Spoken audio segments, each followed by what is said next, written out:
And Fred, some of those family members tell us they accept today's plea. Others say they do not. And one, Kimbrady Carriker, to spend the rest of his life in prison. He had to sit in a third-floor courtroom today and listen to several of them as they described how their lives have changed since the day their loved ones were senselessly murdered.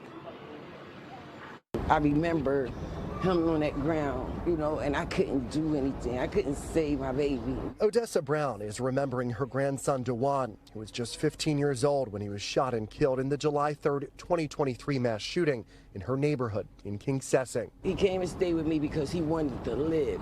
And just for him to still come and die, that really broke my heart. Odessa was in court today as Kimbrady Carriker pleaded guilty to 5 counts of third-degree murder, 5 counts of attempted murder, and 2 firearms charges in exchange for a negotiated sentence of 37.5 to 75 years.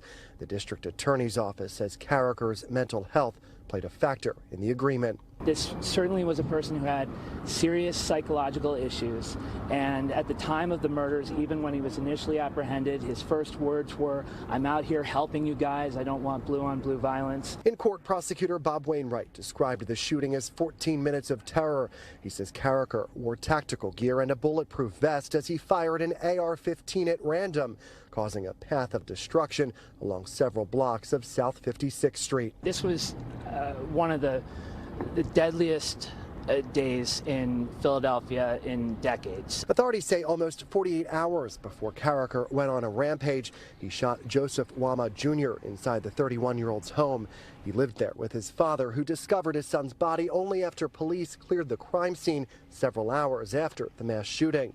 Joseph's brother says their father died in September, never getting the chance to see his son's killer take responsibility for the pain he caused so many. It's very traumatizing not to see my brother here, my dad here. My dad went through the whole trauma, trying to unsee something he couldn't see, and now I gotta suffer for both of that. Carriker addressed the court before sentencing, saying, "All I ever wanted to do was help my community. I never meant to cause this harm. I'm sorry for the pain that I've caused. I would take it back, but I can't. Maybe one day you can forgive me."